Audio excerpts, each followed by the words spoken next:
All right, it's our friend Asif. Go ahead, Asif.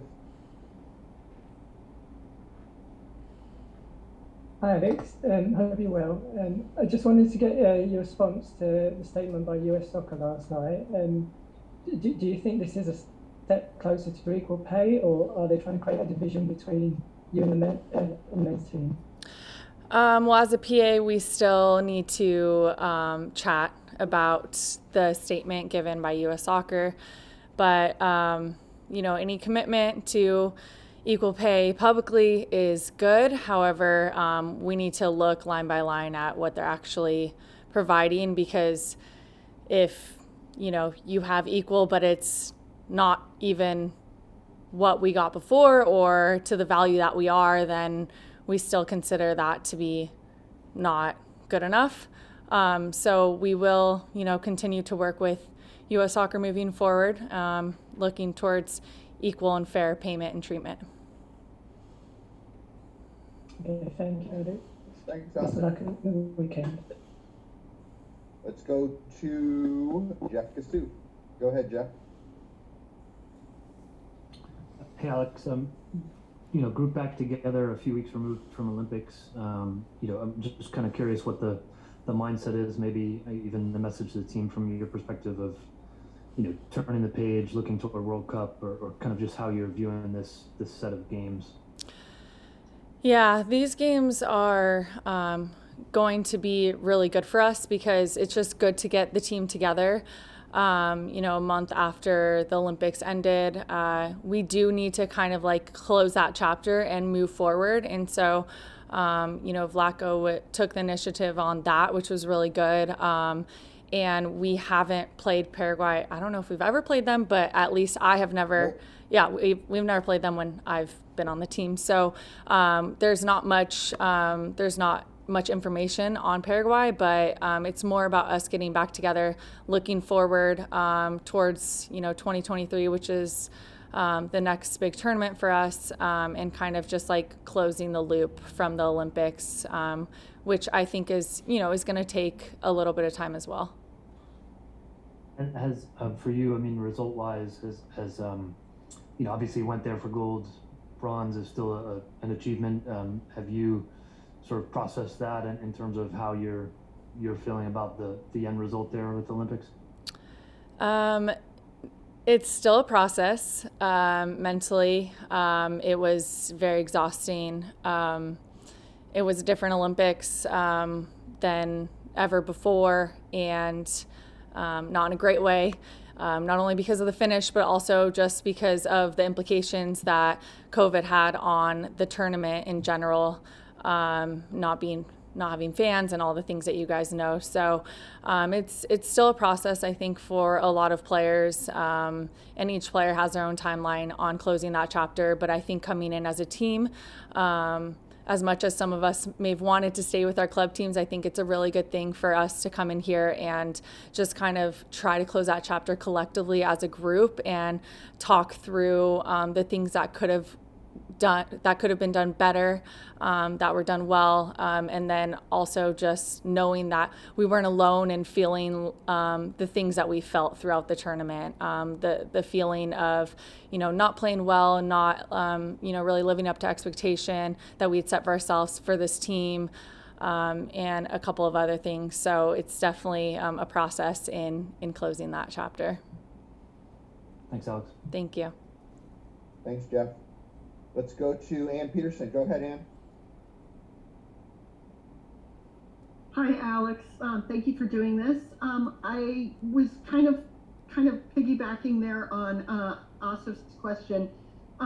The U.S. Soccer has not only made the proposal last night, but also made the proposal a couple of days ago in terms of FIFA prize money.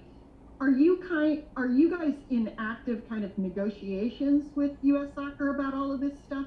And what are you encouraged by the latest movements going forward?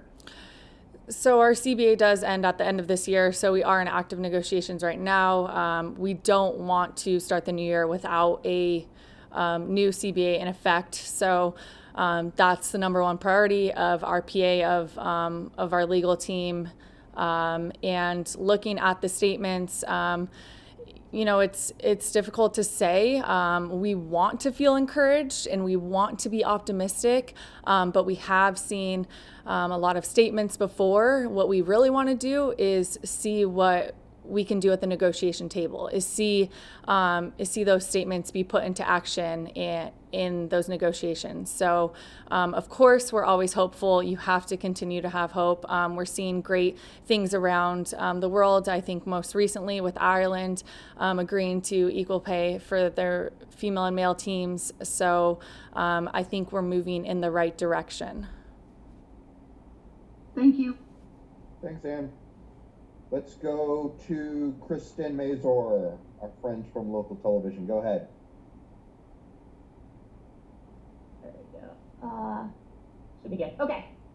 Hey, Alex, how's it going? Good.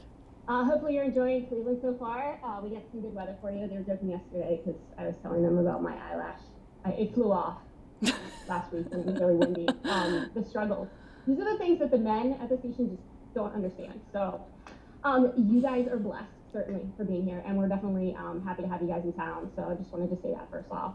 I know a lot of fans are really excited about the match tomorrow. Obviously, the big news being with the proposal. I know that you've covered that already, but I wanted to jump back. You were talking about the Olympics and kind of closing that chapter. One thing that I talked with Mal and Lynn yesterday. I asked them about the pressure that you guys are facing. Obviously, Kristen taking that time away right now, I think that's incredible of her personally. And we've seen with some other athletes, especially during the Olympics, like Simone, who decided to step away. Do you feel that the stress has gotten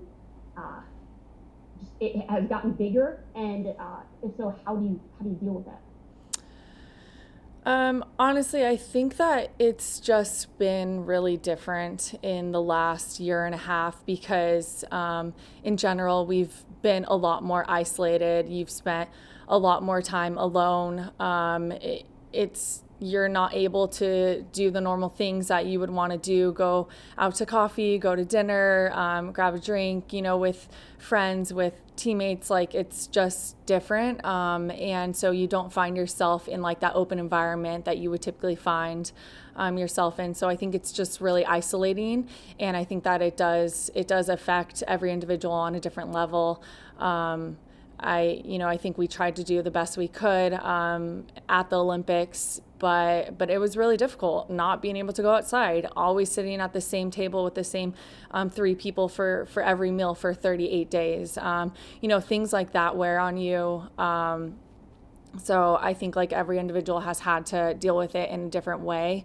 And so, for me, like I had said before, that the Olympics was just mentally exhausting, and I'm still not only processing the result and the journey that we had in the Olympics, but also the after effects of that, kind of like all of the emotions that come along with it. So as much as I think we like put on a face for the public and everything, like a lot of us struggle in our own ways privately, and with our lives now also being like on social media and so much more public, social media being such a big presence in everyone's lives today. I think like it just has affected us a lot more. It just feels like everyone's opinions are heard on such a bigger level than before. So I think it's different navigating these waters than it was, I would say, 5 years ago or more.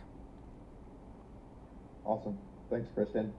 And thanks, Al, for your eloquent response. Let's go to Alex Ozzie, and this will be the last one unless anyone else raises their hand.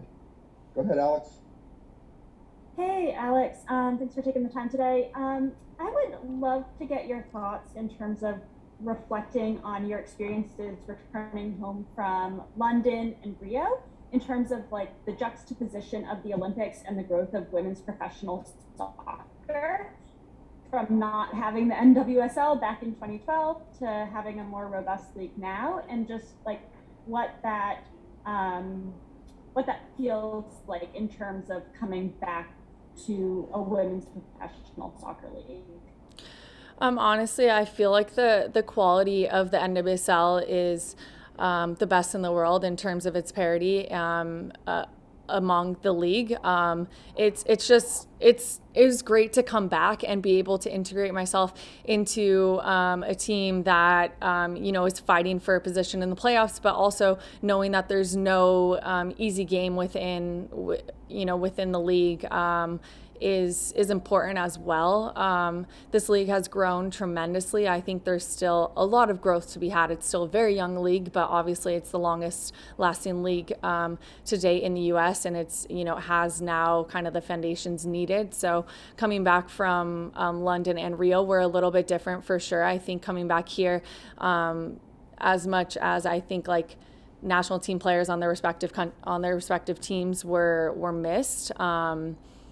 When they represented their respective teams at the Olympics, but at the same time, now the depth is like so great with each team that you saw like even just this whole season there wasn't even a break taken for the Olympics. As much as I would have liked there to be a break because I missed so many games, I felt like the NWSL has been able to continue the momentum the entire year, and that hasn't always been the case the last 9 years. So it's great to see the growth.